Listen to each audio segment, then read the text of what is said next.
build trade network. All he's going to do is sit around building roads. He'll prioritize roads to resources if he can see them. Otherwise, he'll just build roads to tiles that don't have any. Then he'll just keep him busy for now. And then at some point, when we discover new resources or new resource, I'll make sure to manually tell him to go and do something. But it's pretty good for now. Now I could send out some units out here to do some sort of forward scouting, especially if I'm worried that the AI might send military units there, but I don't know. Ooh, someone's got a golden age already. Sick. We definitely want hunting instruction now, because once spear making completes, we are going to create a spearman, and we want him to know how to hunt animals. And we're going to start killing these guys. Well, ideally, we're going to bring them home, actually, rather than kill them outright.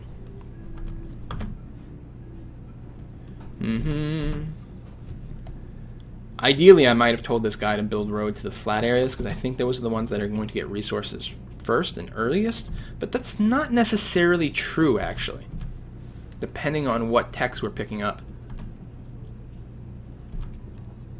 In case this way I don't really have to micromanage them. Of course, it takes so long to build the improvements, I don't tend to have to do that very much anyway. We're 3 turns away from the spear making. I could just build a clubman for defense. You do upgrade into stone spearman, which we're going to get shortly.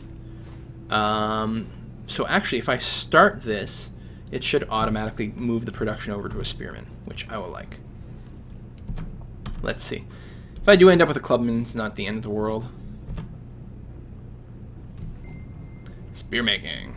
Again, there are certain unique units depending on your civilization. And even faster improvement working, see? And no, you're still building a clubman. That is a little bit annoying, actually. I suppose I could just pay money to upgrade you when it happens. We do tend to have a lot of money early on, so I'm gonna let him complete, just in the interest of saving a few turns, not throwing away those hammers. But I'm kind of annoyed. I guess it doesn't obsolete. It's an upgrade path, but not an automatic obsolescence. And that's probably what happened there. Because it's normally such a good trick.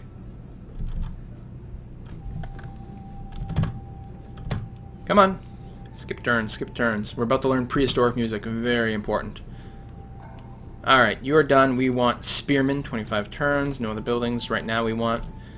And you, for 58 gold, are going to become a stone spearman as well. I think that's worthwhile. And now we're going to go hunting. I'm going to go over here. Try to clear out this back lot first. Not that it really matters. The ibex is auto-win. So is the bear. I think I'm going to go for the bear because if I kill the ibex and then I'm at lower health, the bear might kill me. So this seems wiser. We've destroyed the bear.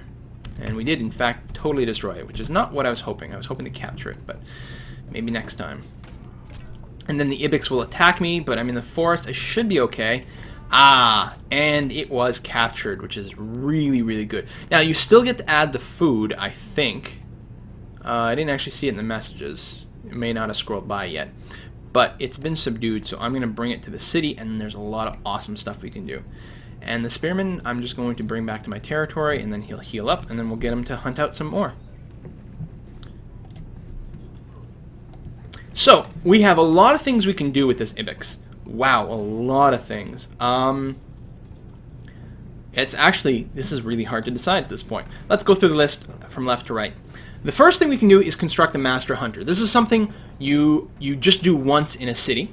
At that point, there are a few passive bonuses, including a bonus to experience points for certain units, which is nice, but it also enables you to build trackers, hunters, and rangers, which are really, really good at killing animals. That being said, the spearmen do pretty okay, so I don't hugely prioritize this. I guess the big difference is that the hunter units would actually start with a lot of bonus XP from this, which is pretty useful. And that's it. It may be a prerequisite for a few other buildings as well.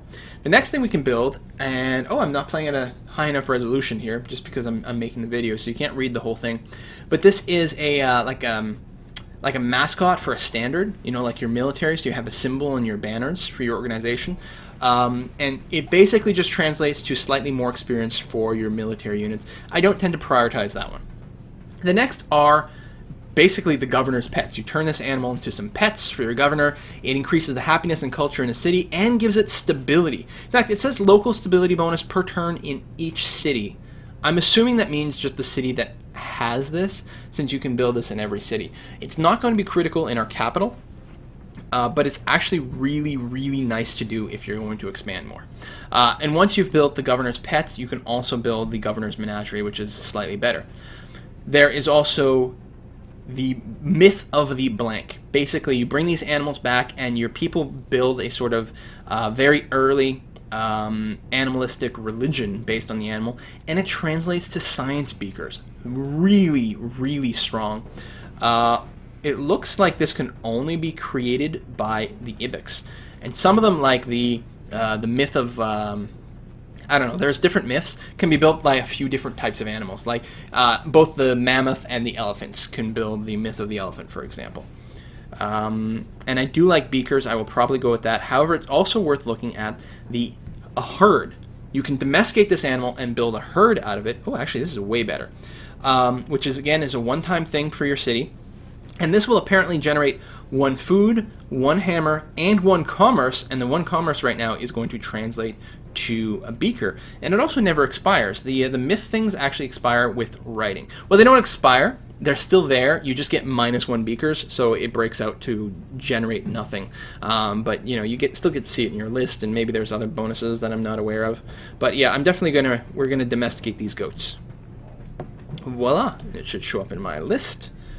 Right there, herd, ibex compound, which is really strong, and maybe a prerequisite for certain buildings. Some of them are, which is really nice to do down the road. I wonder if this guy would have healed faster if I put him in the city. Of course, now I've lost a turn, but I think they do. Prehistoric music. Nice music. I hope you guys can hear that.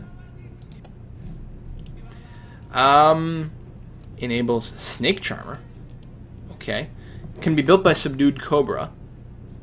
Looks like you can only do it with a cobra. And a music hut, which is good for happiness and culture. Mostly it's prerequisite for something else we want. Okay. So you just heal up, buddy. Let's move forward.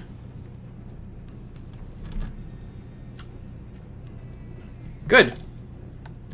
So let's see if we can't get that gorilla to attack us. He's pretty strong, but if we're in the forest, we should be fairly okay. I'm going to move here. Where'd you go, bud? Just going to fortify here. Come on, hippo. Come at me, bro. Ah. Alright. Okay, now here's where things get harsh. Neanderthals. Neanderthals are bad news. They're fairly strong. They're strength 3. They can get experience, I think, and become quite powerful. I think I'll be okay here in the forest because I do get a defensive bonus, but it's not guaranteed. And they can get pretty crowded. In fact, here if they attack and then the hippo attacks, actually the hippo is attacking first. And Neanderthal didn't attack, thank God. So I did subdue the hippo, which is fantastic. They are military units. I can heal it and use it for battle, but I definitely would prefer bring it to town so that I can have it join the city. And you are just going to heal up here. And if this gorilla attacks, we should be fine in the forest and with our animal bonus. I say should. It is a strength 4 unit, though, and we lost our spearman. That's really unfortunate. That sucks. Losing these units is really bad, especially since they can get so strong over time with all the promotions available in this game. Now, we've got the same choice about what to build. Now, there's no ability to domesticate the hippo, so a herd's not an option. So the hard choice really at this point is between the Master Hunter and the Myth of the Rhino. I do tend to like the myths, which is a one-time thing, and then at some point if you capture a second rhino, then you bring it in here, you're like, oh, I can't build another one of those, so I will use it for a Master Hunter. So let's do it that way. There's a Neanderthal that popped over here. They will not enter your borders. They may sometimes snipe workers on the outskirts, I'm not sure. Wealthiest, I'm not fantastically wealthy, although I did spend money upgrading a unit, which apparently was an unfortunate choice. I'm going to start another spearman, and I think I should upgrade these rock throwers. Can I not do that? Can I not upgrade them to slingers? Huh. I don't know, I guess I'll wait. I was going to send the spearman out with a buddy, so he wouldn't be, oops, quite at risk. It would make sense to send these guys out in a stack of 2, so that way if one gets damaged, it no longer has to worry about defending itself, the other one will defend. Whoa, look at that spray of blood. I think we'll be okay. I don't think this gorilla's at full health. There we go. And heal up. And we didn't actually claim the gorilla. That sucks. That would have been nice. Just heal up, and then we'll move out a little bit more. Prehistoric dance unlocks bull leaping, which you need a cow herd. Well, a cow or bison herd, or Myth of the Bull, or a bison hunter's camp. But then you can do bull leaping, which gives us tons of nice little things. And a dance hut. And we can scooch forward. Squish between a rhino and a duck. Oh no, not a duck. Okay, the rhino will attack first. He's definitely dangerous, but I think we should be okay again. Be nice if we get some experience points, though, and level up a little. That'll help dramatically. The duck apparently killed one of my spearmen. The rhino did nothing. The duck, however, killed one of my spearmen. Sure. Alright, let's get you home. And you heal up. And rest.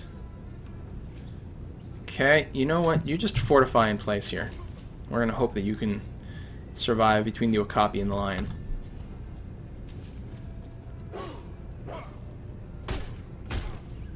Don't take damage. You need to survive the lion. Actually, the lion went away, and we got an okapi. I love this hunting mechanic so much. So much. I think it's so interesting and so kind of appropriate and realistic. Well, I mean, I'm not saying this is, you know, realistic to how humans hunted in terms of an accurate simulation. And I love how fast the eagles go, by the way, and they can fly over mountains. But hunting was an important part of our development, and that's actually in this game, whereas normally it's not in Civ. So, we got our second rhino. Awesome. So the rhinos and the hippos, I think they both have the same myth attached to them. So this guy is going to create my master hunter, which I'm super excited about. Nice to finally have that. And skip a turn, see if these guys get attacked by the lions. In fact, they do. Be nice to subdue those. You can see I'm not wandering far. I gotta play it super, super careful, but it's working out. Myth of the bird, which we can build with any bird, really. And I will do so. There's no ability to do a herd, which is unfortunate, but more beakers, more science. Move the lions back. And you're actually quite injured, but I can give you the woodsman promotion, which is increased jungle defense, even more of a bonus versus animals, and of course will heal me a little, which should mean that I can survive this attack, I'm hoping. I'm going to leave you in place. In fact, he doesn't attack again. And we can build a Myth of the Giraffe. Okapi are not giraffe, but they're close-ish, I guess. More beakers. More beakers, Myth of the Lion. Mwahahaha. So good. It's worth noting that you can only build those myth buildings in your actual capital. If you had a second city, you wouldn't be able to, but you could build herds and things there. Okay, I wouldn't mind if this guy would attack me finally. There we go. Now that I'm mostly at full health. Watch him kill me anyway. Excellent. Clear them off. And apparently there was an animal on the other side. A very small one, which I can't quite see. Is it another duck? It's a gharial. I don't know what that is. What do we have here? There's a duck. I'm at full health. Let's take out the duck. Oh, and an elephant. Strength 5. I'm at full health. I guess I will sit here. Would have to attack across the river in the jungle. Let's pray. Elephants are really dangerous, and mammoths are even more. Strength 5 versus Strength 3. Let's see those defensive bonuses, the built-in hunting skills. Yes. Oh, we didn't actually capture it. That sucks. And we got a crocodile. Just stay there for now. And was that an orangutan? Another stone spearman. And we can build thieves, which we actually probably could have a little while ago. This is from our bandit's hut. Now, thieves are interesting because they are invisible. And so they make great scouts. They're also decent for hunting in that you don't have to worry about the Neanderthals killing them. You can always pick and choose your attack path. But I feel that the scouts themselves, or the thieves themselves, are relatively weak. So they're only strength 2, but some of the units you get later on are better. Still, for scouting purposes, I might just build one and then just have them auto-explore. Although you have to babysit them a little because they can die crossing the desert. And the auto-explorer is not quite smart enough to handle that. The alternative would be to build some of these things, which we will want later on. Or more spearmen to go hunting with. But I think I'm okay right now. In fact, I prefer some axemen to take out these guys. Yeah, hunting-wise, I'm pretty comfortable. Alright, let's build some of these wild mushrooms and things. And you...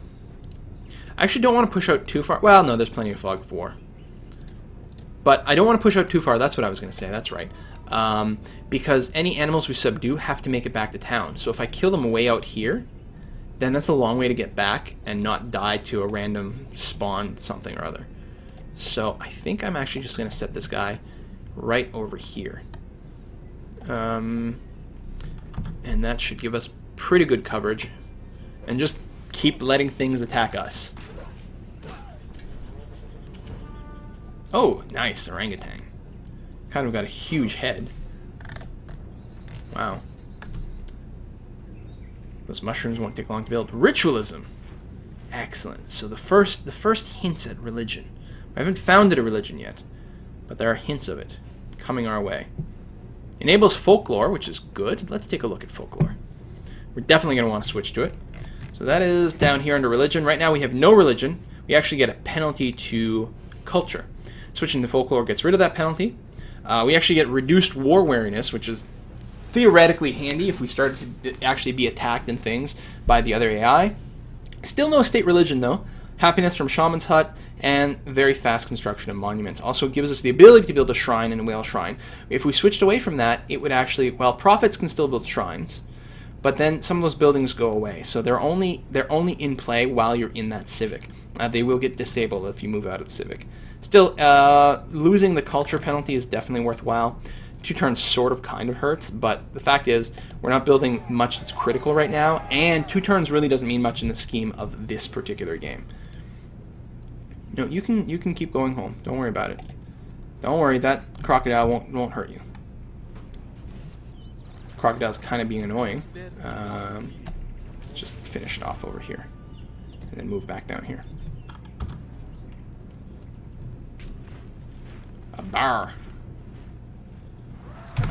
Ideally, I want to let them attack me because then they're going to be slightly closer to home, and I'm not as exposed.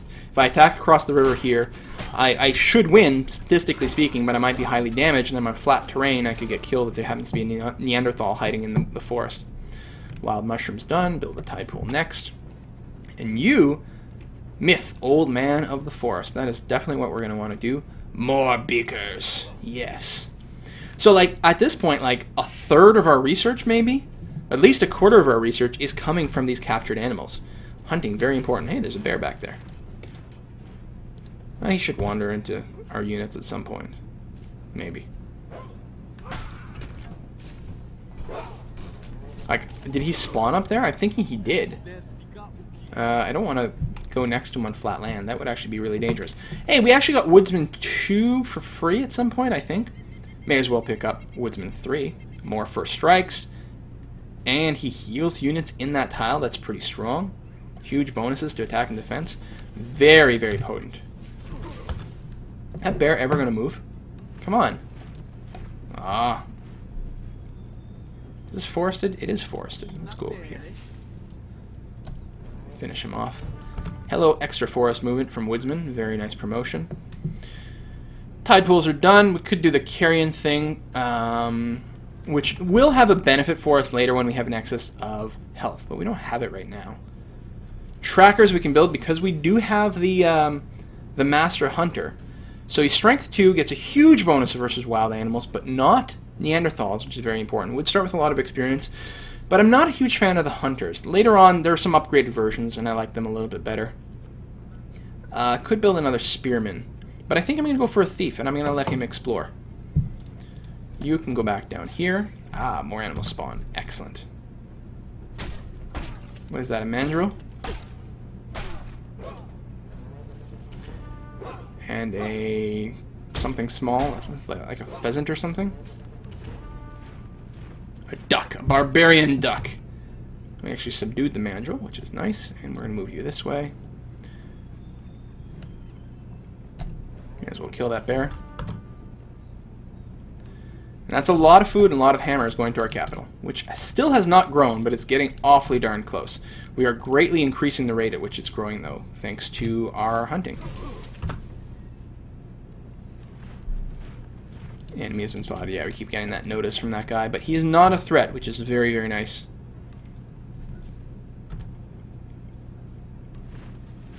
And you are going to, well, I'm not sure.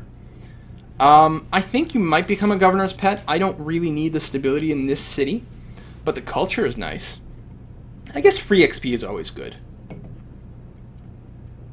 Yeah, we may as well. Let's get +1 XP to most types of units. It's pretty valuable. Let's do that.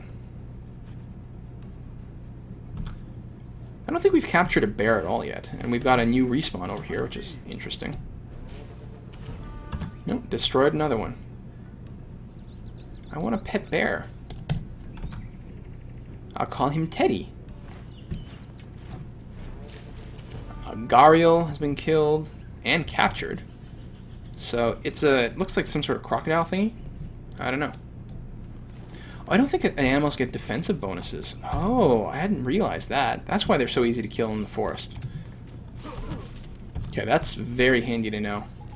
I'm pretty sure the barbarians do. Or rather, the Neanderthals. Cultural identity. We have a cultural identity now.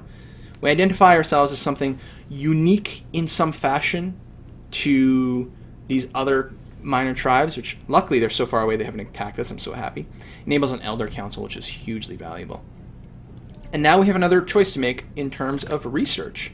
We don't yet know shelters, which are pretty important actually. They give us health. So I think I'm going to swing that way. Weaving also reveals more resources. In fact, I want more stuff just kind of revealed. We're going to queue up trapping as well. Which thematically I think works pretty well based on the fact that we're doing a lot of hunting. And then we'll grab axe making and start clearing out a little bit more of the Neanderthals. Although this guy's going to be like untouchable. He's got so many awesome bonuses. Myth of the Reptile. We can also... Whoa. Myth of the Crocodile and Myth of the Reptiles. They're different things? So this can only be built by crocodiles and the gorilla. Now, crocs are actually not super common to capture because most of them just live in the water. So I think we're going to go that way because this, we could also do it with snakes and iguanas, which especially being near the desert, we should run into quite a bit. So interesting. Crocodile it is. More research for us. So up until now, we've basically just been living outside, you know, maybe taking shelters under trees and not much else. But now we do learn the ability to live in caves. We could build cave dwellings. I'm not entirely sure about the value of this. It takes a lot to build. It does give us a defensive bonus, but this early in the game doesn't seem that useful. Although, I guess it lasts forever and ever and ever. Alright, there's some value there. And again, if we had stone nearby, there's a variety of things we could do. If we had stone in our city radius, we could actually build Neanderthal culture and then build the Neanderthal caves and then build Neanderthal units. I've never had the opportunity to do it yet, but one day I'll start with stone. You watch. Okay, give me more stuff to kill.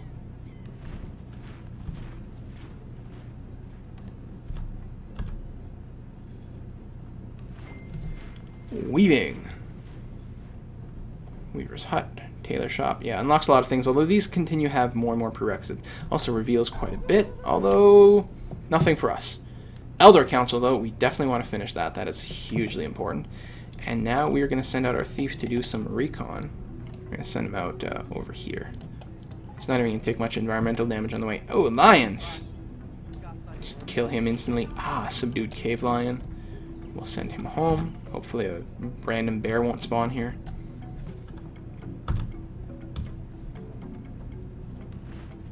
And you can just refortify. And you...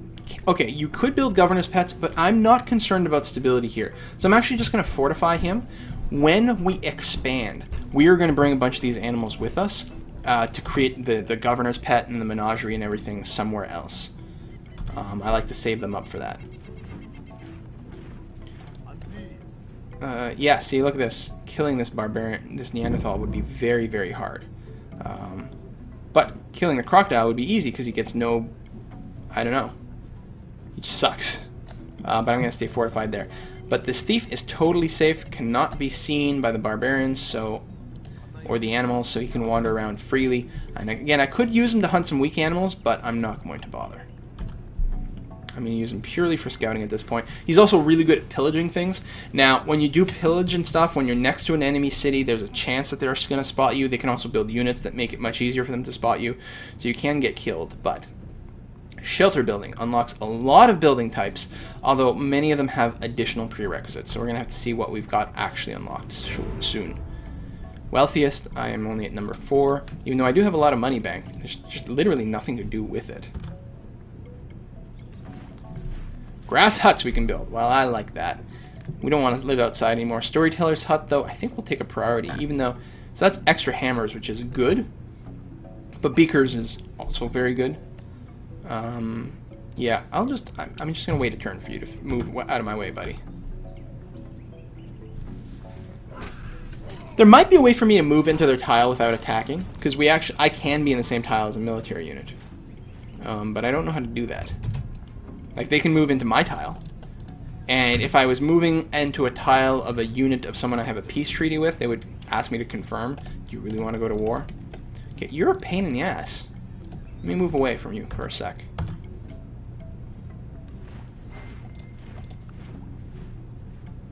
Okay, Storyteller's hut is done, so grass huts definitely. You are really just never moving. I hate you. Okay, I'll go around the other way.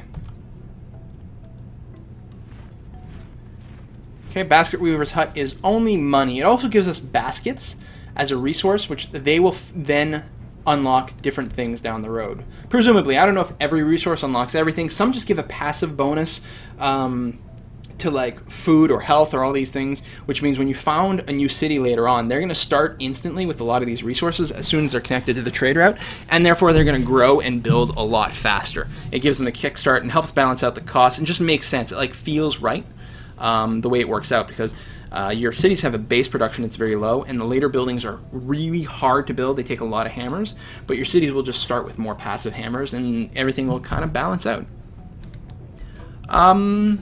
I think I'm going to go down the culture route, actually, just to push our borders out a little more. They're starting to get pretty pushed, but I kind of like it earlier. The extra money, I mean, I guess is fine, too. It doesn't take long to build. What the hell? Let's just do it. And go around this way. I think it's almost time for lunch.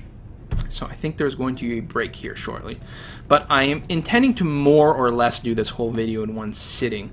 So while the videos may not all be posted in one day, you should have faith that they're all going to get posted relatively quickly and at least not be forgotten.